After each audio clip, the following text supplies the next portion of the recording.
নবী সাল্লাল্লাহু আলাইহি ওয়াসাল্লাম কাবা ঘরে নামাজ পড়ছেন। আবু জেহেল নাম শুনেছেন? আবু জেহেল দেখে ফেলেছে, এসে নবী সাল্লাল্লাহু আলাইহি ওয়াসাল্লামকে আঘাত করেছে, একটা ঘুষি দিয়েছিল। আল্লাহ রাসূল সাল্লাল্লাহু আলাইহি ওয়াসাল্লাম কিচ্ছু বলেন নাই। এই দৃশ্যটা দেখেছেন একজন দাসী, দেখে হামজা রাদিয়াল্লাহু আনহু স্বীকার করে ফিরছিলেন। তিনি কিন্তু তখন ইসলাম কবুল করেন নাই, নবীর চাচা, আপন চাচা। হামজা রাদিয়াল্লাহু আনহু আসছেন, তাকে বলছে ইয়া আবু আমারা, ইয়া আবা আমারা, হে হামজা, তার উপনাম ছিল এটা। তুমি যদি দেখতে কিভাবে আবুল হাকাম ইবনে হিশাম মানে আবু জেহেল তোমার ভাতিজাকে গালি দিয়েছে, আঘাত করেছে। হামজা রাদিয়াল্লাহু আনহু বললেন আওয়া ফাআলা হাদা, সত্যি কি সেই কাজটা করেছে? তখন এই দাসী বলছেন ই ওয়া রব্বি, আল্লাহর কসম, সত্যি এই কাজটা করেছে। তখন তিনি ঘোড়া ছুটিয়ে কাবা ঘরে গেলেন, গিয়ে দেখলেন আবু জেহেল দাঁড়িয়ে আছে সবার সামনে, কাবা ঘরে সবার সামনে আবু জেহেলের কলার ধরে তাকে প্রচন্ড জোরে একটা ঘুষি দিয়ে বললেন যে আতাশতুমুনি ওয়া আনা আলা দীনিহি, তুমি কি আমাকে আঘাত করবে? আমি নিজে তার দিনের উপরে আছি। আকুলু মা ইয়াকুল, ও যা বলে, আমার ভাতিজা যা বলে আমিও তাই বলি। রুদ্দাহা ইন ইসতাতা'তা, তোমার যদি ক্ষমতা থাকে এই ঘুষি ফিরিয়ে দিয়ে দেখো। কে বলেন এই কথা? হামজা রাদিয়াল্লাহু আনহু। এবং ওখানে সাক্ষ্য দিচ্ছেন যে আনা আলা দীনিহি ওয়া শাহিদতু আল্লা ইলাহা ইল্লাল্লাহ ওয়া আন্না মুহাম্মাদুর রাসূলুল্লাহ। তোমার যা ইচ্ছা এখন করো। কারো বুকের কলিজা ছিল না, ওখানে হামজা রাদিয়াল্লাহু আনহুকে একটা আঘাত করে দেখায়। এবার তিনি চলে গেলেন দারুল আরকামে, যেখানে নবী সাল্লাল্লাহু আলাইহি ওয়াসাল্লাম তখন ছিলেন। সেখানে গিয়ে বলছেন ইয়া ইবনে আখি, হে আমার ভাতিজা, কুনতু আনসুরুকা লিল হামিয়া, আমি এর আগ পর্যন্ত তোমাকে আত্মীয়তার সম্পর্কের কারণে সাহায্য করেছি। আলান, আজকে থেকে আনসুরুকা লিল ইসলাম, আমি তোমাকে ইসলামের জন্য সাহায্য করব। যখন আল্লাহ পাক কাউকে ভালোবাসেন তখন জিবরাইল আলাইহিস সালামকে ডেকে নিয়ে আসেন। ডেকে নিয়ে এসে বলেন যে পৃথিবীতে অমুকের পুত্র অমুক, তাকে আমি ভালোবাসি, হে জিবরাইল তুমিও তাকে ভালোবাসো। এরপর জিবরাইল আলাইহিস সালাম তাকে ভালোবাসতে থাকেন এবং অন্যান্য মালায়েকাদেরকে ডেকে জিবরাইল আলাইহিস সালাম বলেন আল্লাহ অমুককে ভালোবাসেন, আমিও তাকে ভালোবাসি, তোমরা সবাই তাকে ভালোবাসো। এরপর সমস্ত ফেরেশতারা তাকে ভালোবাসতে শুরু করে।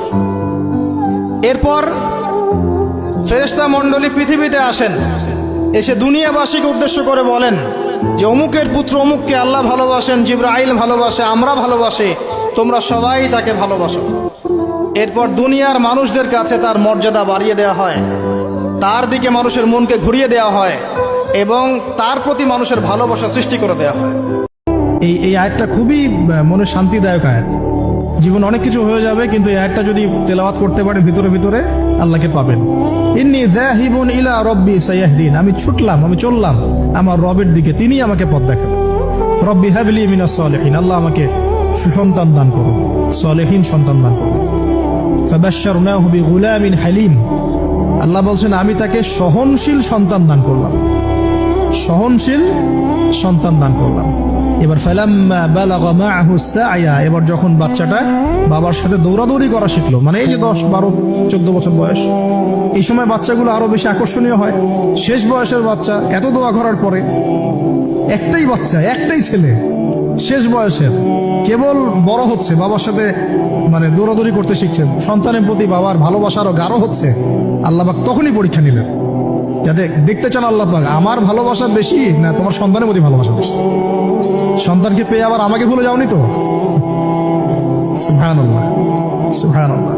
এবার ফালাম্মা বালাগা মাআহু সা'য়া, যখন সন্তান ছোটাছুটি করা শুরু করলো, দৌড়াদৌড়ি করতে শিখলো, ক্বালা ইয়া বুনাই, ইব্রাহিম আলাইহিস সালাম বলছেন হে আমার সন্তান, ইন্নী আরা ফিল মানামি আন্নী আযবাহুকা, আমি আমার স্বপ্নে দেখেছি আমি তোমাকে জবাই করছি। এই কথাটা কিন্তু তিনি গিয়েই তাকে বলেন নাই, তিনি সন্তানকে নিয়ে হাঁটছেন হাঁটছেন হাঁটছেন, কাবাঘর থেকে প্রায় 8 কিলোমিটার দূরে চলে গেছে, যেখানে কুরবানি করি মিনা প্রান্তরে 8 কিলোমিটার দূরে চলে গেছে। সেখানে গিয়ে তিনি বলছেন যে বাবা আমি স্বপ্নে দেখেছি আমি তোমাকে জবাই করছি। আগে কিন্তু বলেন নাই যে আমি স্বপ্নে দেখেছি তোমাকে জবাই করছি, চলো আমার সাথে। জেনে ইসমাইল আলাইহিস সালাম জেনে শুনে যাননি ওখানে যে আমাকে ওখানে গিয়ে জবাই করবে আব্বা, অ্যাটেম্প্ট নিবে। তিনি আগে জানতেন না, ইসমাইলও আগে জানতেন না। যখন তাকে নিয়ে গেছেন ওই স্পটে নিয়ে গেছেন যে যেখানে জবাই করবেন বা মনস্থ করেছেন, ওইখানে গিয়ে তিনি বলছেন যে ইন্নী আরা ফিল মানামি আন্নী আযবাহুকা, বাবা আমি স্বপ্নে দেখেছি আমি তোমাকে জবাই করছি। ফানজুর মাযা তারা, তোমার রায় কি আমাকে বলো, তুমি কি ভাবছো আমাকে বলো। যেমন বাবা আর যেমন বাবা তেমন সন্তানের চেয়ে এখানে বড় কথা হবে, যেমন মা তেমন সন্তান। কারণ মা বলেছিল এক সময়, আপনি কোথায় যাচ্ছেন আমাদেরকে ছেড়ে, তাই না, মনে আছে? ও আচ্ছা, আল্লাহ আদেশ করেছেন, তাহলে আল্লাহ আমাদেরকে ধ্বংস করবেন না। ঠিক ওই রকম মায়ের গর্ভ থেকে এই সন্তান যে বলছে যে ইয়া বাতি, হে আমার আব্বা, ইফআল মা তুমার, আপনি করেন, আপনাকে যে আদেশ করেছে আল্লাহ পাক আপনি সেটাই করেন। সাতাজিদুনি ইনশাআল্লাহু মিনাস সাবিরিন, ইনশাআল্লাহ আপনি আমাকে ধৈর্যশীল পাবেন। একটা ছেলে আমাকে দেখেন এই জেনারেশনের, একটা ছেলে যে এইভাবে আল্লাহর জন্য জীবন দেওয়ার জন্য প্রস্তুত আছে। দেওয়ার দরকার নেই জীবন, আল্লাহর জন্য জাস্ট 5 ওয়াক্ত নামাজটা পড়ুক, আল্লাহর জন্য 5 ওয়াক্ত নামাজ পড়ুক, ফজর সহ, ফজরের সহ, আল্লাহর জন্য রেগুলার তাহাজ্জুদ পড়ে। জীবন দেওয়া বহুত দূরের কথা, এটা হাইয়েস্ট লেভেল, এটা আমি বলতে চাচ্ছি না। আল্লাহর জন্যে কোরআনটা হিফজ করেছে, একটা পড়া হিফজ করেছে, বা অ্যাটলিস্ট আল্লাহর জন্য কোরআন তেলাওয়াত করা শিখেছে, জাস্ট রিসাইট করা শিখেছে। আল্লাহর জন্যে মানে কোনো মাদ্রাসায় বা কোনো ওস্তাদের কাছে বা কোনো কোর্সে 6 মাস, 1 বছর, 2 বছর পড়াশোনা করেছে। আল্লাহর জন্য একটু দাওয়াতি কাজ করেছে, আল্লাহর জন্য একটা বই লিখেছে, আল্লাহর জন্য দিন প্রতিষ্ঠার কিছু চেষ্টা করেছে, মানে আল্লাহর জন্য কিছু করেছে। এই এখনকার যে হিউজ জেনারেশনটা আছে, লাখ লাখ কোটি কোটি ছেলে মেয়ে, এখান থেকে আপনি আমাকে